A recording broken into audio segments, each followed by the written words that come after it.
Hi everyone, welcome to Level of Detail, brought to you by University of Staffordshire's Games Institute.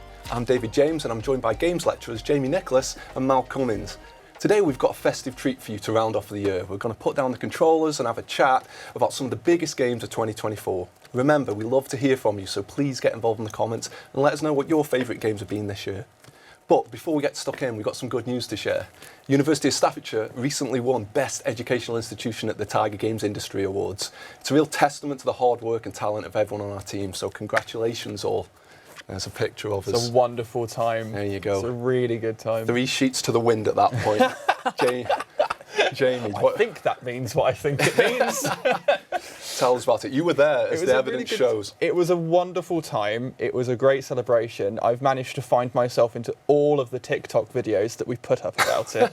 I held the trophy very briefly until it was then confiscated from my hands. Yeah, I had to nestle it in a couple of jumpers and bring it back to Stoke just to make sure it got back in one piece, and it mainly did. It was lovely that we met some wonderful people there as well, some really talented developers, so it was a wonderful time. A lot of big competition to be nominated.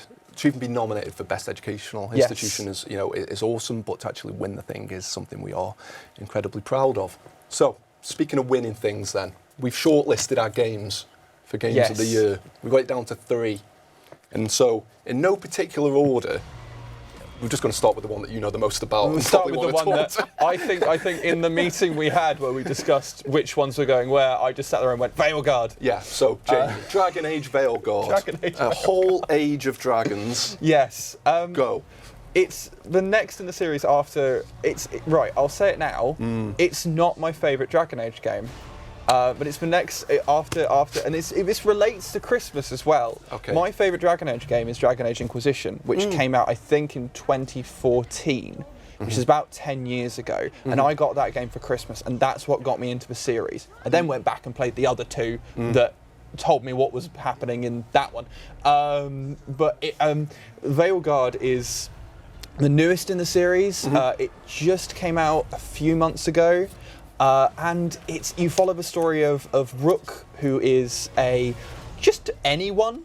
It's your player character fighting some lovely evil elven gods, and the Blight's back, and you've got some wonderful companions. It's a Dragon Age game. Everyone's flirting with everyone. It's a great time. Are the mechanics the same as the previous one? Is the gameplay, does it play the same, or have they gone nuts? They've gone a little bit of a different way. So they're the same development team or development group who make the Mass Effect games. And the combat is a lot more similar to the Mass Effect games, in which you are the central person, and you've got your fellas, your gang, who are like backing you up with abilities. And it's really fun. I've been playing as a mage. Yeah. And they've gone for a little bit of a non-traditional mage style. Where instead of, the classic sit at the back with a staff bonking things from a distance, you've got like a magic knife that turns into a glowy sword. You've essentially got a lightsaber, and you've got a glowy orb that you throw at things that electrocutes them and sets them on fire. And you can get really up close and do lots of fun dashes around, and you're stabbing stuff and you're blowing things up. I really like it. It's the best thing I've ever heard in my life. It's fantastic. And I've made myself in there again. Yes, you enjoy a bit of that, don't you? I do. Bit of escapism. Is it as accurate as what you managed to do for yourself in Starfield? Are we talking as digitally representative of Jamie as we can get? Or? You say that now, but if you go back through Level of Details episodes, there's been 3 of my player characters mentioned or seen, and they've all looked like me. Yes, this is Jamie Nichols cosplay. Do you want to just show us? Right. Just show us this character, because Jamie, you spent an inordinate amount of time setting this up, right? This is 20 hours in. This is my character based off of me, and it's my spaceship as well that I spent way too long trying to put together. What do you think, Chris? Good so far. Uncanny. Shameless narcissism. They've got this really wonderful character creator system where you can take 3 pre-made faces and you can blend them together using a triangle. So you can get these really dynamic face shapes made very quickly. But then you've also got some really awesome character creator stuff in there. And one of the cool things they've allowed you to do in this game is there's a magic mirror sat in your camp that you sort of get to go up to, and you can change your face and your gender identity and your pronouns any time during the game. And it's a really cool feature. No, awesome. So, based on what you said before about this is a game that you like, but Yes. not as much as the previous version of it. What was that? Inquisition. Inquisition. Why? So there's What is not as good as there's what a we had in degree Inquisition? of sentimentality Yeah, going on in it. sure. I'm getting on a bit now, and I'm looking back at things. I knew that'd upset you. Dragon Age Inquisition was I played Dragon Age Inquisition when I was 14. Yeah, and sure. it was one of my first RPGs. I got to play as the Inquisitor. I got to play as the wizard who saves the world, right? And I got all the companions in that are very close to my heart. They're very as one of the companions who's spoilers, just turned up in Veilguard as well. A guy called Dorian Parvis. He's one of the first well-written queer characters in any game. He's a sassy mage who turns up, blows things up, doesn't wear anything on his shoulders, and he was just an absolute... Famously doesn't wear anything on his shoulders, Famously, this guy. none of his outfits Lord. have any shoulder whatsoever. You can take him to the winter biome. He does not put on like a shawl or a scarf. Hot-blooded. He was very interesting, very fun character, and to see another queer person in a game was very, very formative for me. And he turned up in Veilguard, and my only complaint is they've given him a mohawk. They've given him like what's the haircut that's got like a mullet? Shaved They've given him like a sides, really long long mullet, like an upsettingly long mullet. And I'm like, Dorian, what happens? What are you doing with A yourself? lot happened between Inquisition and now. You know what I mean? He's probably had a bit on, so it's fine.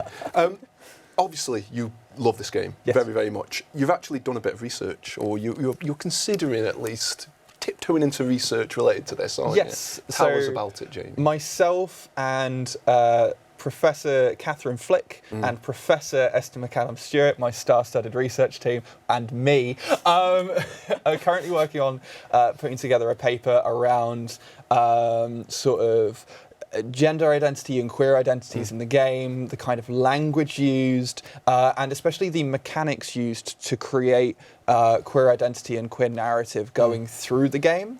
Because as games advance as a medium and a genre, we're seeing more and more identity being blended into the actual mechanics of games and how we build ourselves and our narratives in games. And they've done a lot of that in this, where they've got a lot of focus on characters' identities as part of their stories. And it's very impactful, and it's very fun as well, because equally you get to experience, if you're not someone who's a particular gender, if you're not someone who's a particular identity, you get to experience that through the lens of a fantasy world, which brings around quite a poignant experience of perspective, because you're seeing things through a different lens. And it's a really interesting game. No, that's awesome. I will say it's stopped working on my laptop, so I've only played 40 hours of it. I haven't got to the end yet. I don't know what happens. Well, you can't spoil it for everyone watching this, then that's you good. can give a little griffin a cuddle, and that was a spoiler, so we'll have to edit that out. Oh, no. Sorry, Amy. Mel, have you played this version of Dragon Age or any of the other ones in the series at all? I have not played What about like anything else from the company, the Mass Effect games, anything? Yeah, so I'm a sci-fi geek, so for me, Mass Effect was like one of the games I played, and I played as many hours of it as I could, but it was like walking through the game as slowly as you can to appreciate the design around you. Yeah. But I think even in Mass Effect, there's that element of inclusivity, and it was the beginnings of it, I guess, in some cases where you're not just playing as a human, or you could manipulate the story how you want to based on who you are, and within reason. So I think it's expected that BioWare continue this throughout their games, and it just gets better and better and better and better. So they're very good at what they do with that. I mean, going back to Knights of the Old Republic, wasn't it, as well, before Mass Effect, BioWare, We're going back a long time, the old Star Wars It's going to game. become a very different episode if you Yeah. start bringing up Knights of the Old Well, we Republic. won't dwell on it for too long because that is not a 2024 game. But that's It's that's really not. That's 19. Well, what year was that? Like 1999 or something? I don't know. I'll fact check myself in a bit.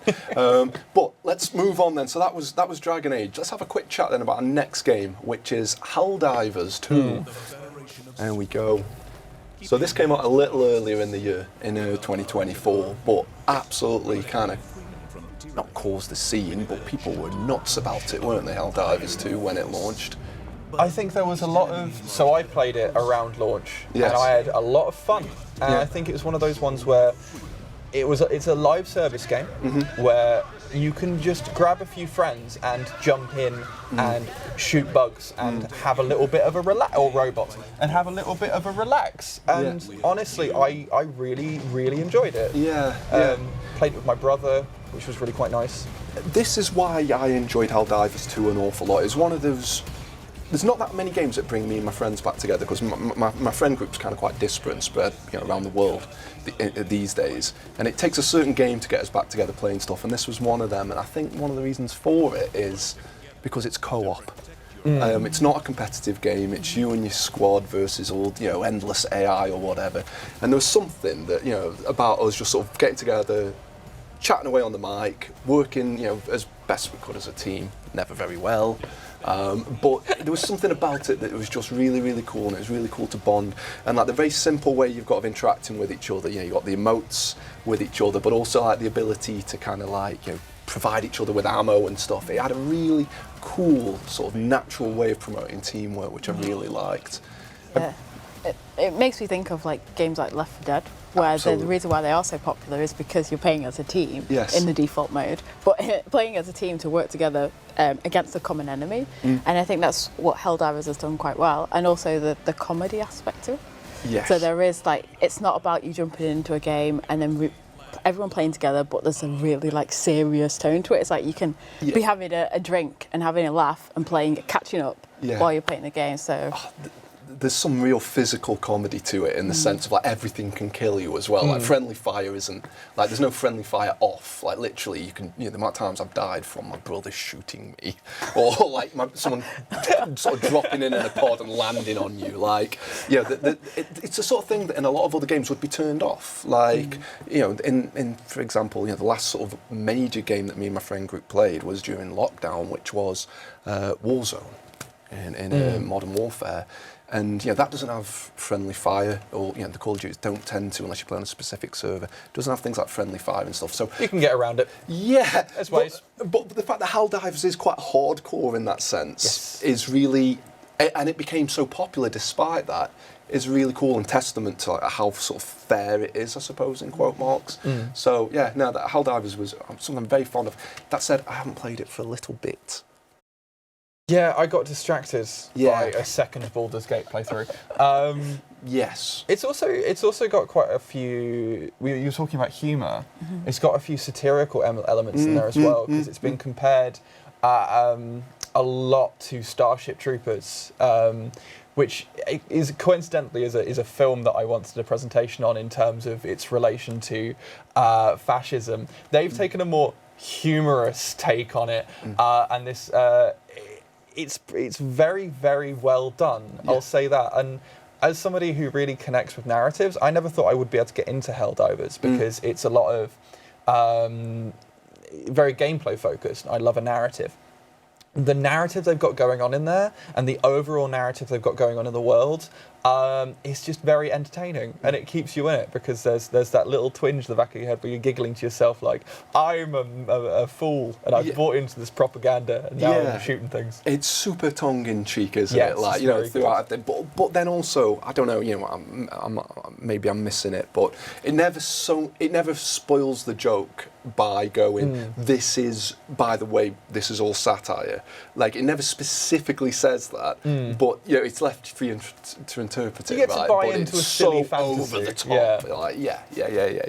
No, it's awesome. They've made some good changes to it as well. One of the things I quite liked about it, like say, it's a live service game, so they added in lots of things that kept us interested, such as when they added mechs, for example. That was a really cool little addition, and it is one of the again.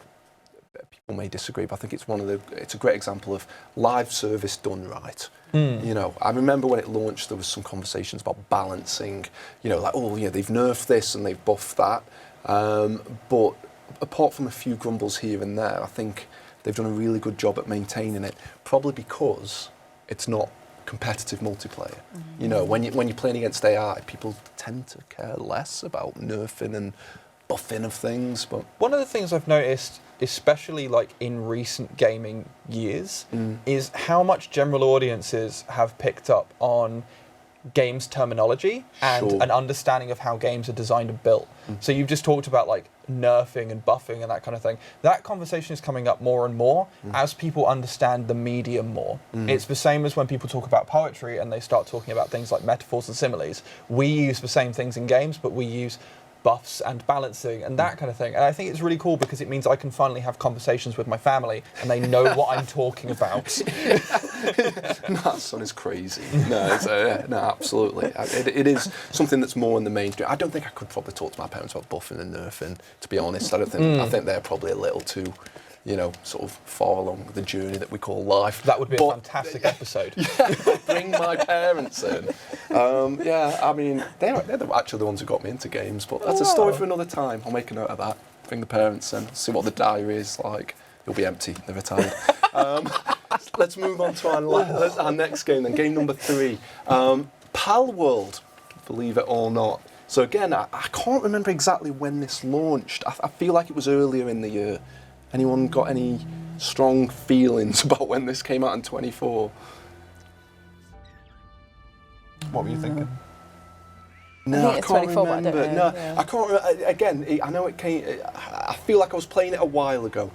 Mal, have you played much of it, or? I haven't played much of it. I'm aware of it, and I'm aware of the humour behind it in terms of like the similarities to Pokemon, but also the just as we were talking about Helldivers, the comedy aspect of like playing a game like this where you are, you know, you can.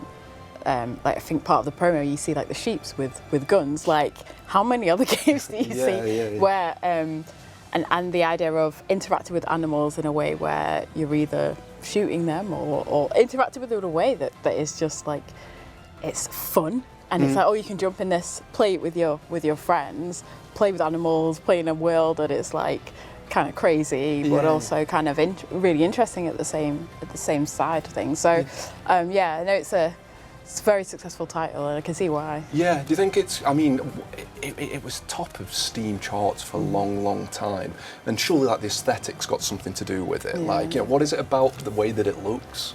Do you think that just draws people to it? I think that this game has like similarities aesthetically to games like Apex, where it has this the colour palette is very bright, saturated, and it feels fun. There's not a darkness about it in terms of like if we compare it to a game like I don't know, like Helldivers, where the visually it has a different colour palette. This is so bright, fun, friendly. It's like you could play this with, I don't know, 13-year-olds and they'd have a great time because it doesn't feel too youthful, but it's also like adults will play this with their kids as well. So I think that's one of the major appeals, but also just the cutesiness to it. Like it just feels like very friendly. Like you've had a hard day. I think I'll jump in to play Palworld. Yeah, there's just something about it. Like visually, it's very cutesy. Like I say, it looks. I mean, and it's caused them a bit of hot water. The fact that I think it looked quite a lot like Pokemon, but then all of a sudden they've got hyper-realistic machine guns and whatnot, which sort of offsets it. They've received a bit of criticism for that, haven't they? The Pocket Pair, I think the developer is, for that mix of having a super cute game that's also got quite violent aspects. Like, you know, I think we've sort of said you can sort of blow them up with a rocket launcher or like a shotgun or something. Do you think that's too extreme? Have you got any sort of viewpoints on that? No, as a vegan, I may have some. No. I think that there's an element of games where we know that it's not real life, and we know that this is fun. And if we compare this to other games where you're shooting things that are way worse than animals in a sort of cartoon fun aesthetic, then I think it's a very different conversation we're having, really. Yeah. Yeah. Yeah, for sure. That criticism has always existed towards things like violence in video games. It's not a question I can answer in the slightest. There's video game ethicists out there who will have a much better time. Yeah. Professor Catherine Flick, ask her. Yeah, we'll ask her. She's probably got a strong opinion on it. I find myself being quite non-violent in video games, which is quite nice. I end up being a vegetarian in Minecraft just because I find like the raising animals bit a bit too difficult for my small brain. It's probably more difficult though, isn't it, to just sort of subsist on nuts and berries or whatever the hell it is in Minecraft? Doesn't that make life harder? Just like I'm your not life. very good at the game. Let's say I've not been very good at any of the games mentioned so far. Let's That's be fine. very clear about that. It's fine. There's one more thing I just wanted to touch on with Palworld, and it was an interesting one when I read it. And disclaimer, I think we do need to say none of us are lawyers, but they've recently got into some legal hot water. Pocket Pair did. I think cut to the chase. Nintendo's suing them, or was suing them, for breach of mechanics and like stealing mechanics. Now, did you see the mechanics that they were talking about specifically? Have you seen examples of What that? mechanics were they? Oh, so it's not just the fact that it looks like Pokemon, and I might be wrong on, going from memory now. It's not the fact that it sort of looks like Pokemon. It's down to things such as the throwing of a ball which captures something. That they're saying that's been copywritten, and Palworld is in breach of that. And there's also something else as well, which does escape me. There's a few points to to the action, which I forget, but that one stood out because I was trying to think: are there any other games that have that mechanic? I feel like, other than Pokemon, There are. I feel like there I'm has sure to there be. are. Yeah, I know. There's an item in D&D that does the same thing. Yeah. That you can put creatures in and out of. It might be that I think it's described in such a way. It is a very specific. There's a visual representation of it being captured into a ball, and if you've got all of these things, then you're breaching the Nintendo copyright. Very weird, though. Suppose there's again not a lawyer, but there's there's arguments you can make either way of this. What I would say overall is that games are an art form. They're a way of expressing ourselves. They're a way of building experiences. I am not a massive fan of the idea of copywriting certain mechanics because it would be the same as if I had copyrighted metaphors. For example, only I can use metaphors. I can understand that from like a business perspective, it's the wise thing to do, but from as an artist of some description, I've always been of the opinion that when we're venturing into this like new world and this new medium that we've created over the last 60 odd years, we really should not limit ourselves as an industry as to what we can create. And obviously, the Pokeball is iconic. The entire concept of a Pokeball is iconic. It'd be difficult to argue that somebody had not seen Pokemon and come up with the idea of throwing a ball at something and capturing it inside of it. Yeah. But you can still if you'd made the mechanics slightly different, you could still do that. From an art point of view, Mel, you literally teach art, games art. So do you talk to students about the creation of ideas and drawing inspiration without plagiarising and things like that? Does that form part of what we teach? Yeah, so I think so in concept art, there's a lot of students can be influenced by other concept artists, and what I will say to them is look at what influenced those concept artists to create the work that they created, and then use that to influence you. So rather than looking at a concept artist's work and being like, oh, I like the way they did that, I'm just going to copy it and do it in my style. No, go and find like what influenced them, what was interesting to them that made them draw those things, and then not to just stick to one, say, artist, for example, or area of influence. Draw from lots of different things. And we have, as artists, we like to build our visual library, so that's collecting I guess, like images of the world that we see around us and how things work, and having that stored in our brain, like a library. So then when you want to design something, say you want to design a cool chair that's based off sea life, you can just like pull those ideas out your head and use it as a starting point. Yeah. So we encourage students to be like, build your visual library by doing your own research. Absolutely. And going out into the world, taking photos, going to museums. So you're not then looking at art that already exists and going, right, I'm going to copy that. You are bringing your own perspective and your own richness, understanding into your designs. Yeah. You said that way better than I did. Yeah. That's because Mel's an artist. And I'm vaguely an artist. you are. You're art adjacent. So we've got 3 games we've mentioned there. Then, so if you had to choose game of the year, the level of detail nominated game of the year from those 3, what? Well, you'd say Dragon Age. I don't know why I'm asking you. Does it have to be from those 3? Yes, if it I'm does. being entirely honest, the game I played most was RimWorld. Yeah, but you'd say that every single year. It'd be Yes, RimWorld. I mean, RimWorld is an excellent game. Did they have a DLC that came out this year? Yes, they did. They had the anomaly Okay, DLC. you're saying Get it on the RimWorld. cards. Mel, have you got an opinion on Game of the Year from those 3 wonderful games we just talked about? I think Helldivers. I think Helldivers as well. Yeah. That's democracy for you. I abstained. Yeah, so there you go. Helldivers 2 is Stafford University's University of Stafford's level of detail game of the year, with runner-up as whatever you said. Yeah. Whatever I said. So thanks again to our brilliant guests, Jamie and Mel, for joining me. We'll be back in the new year with more fun and games. But if you can't wait until then, check out our other episodes of Level of Detail on our YouTube channel. Merry Christmas.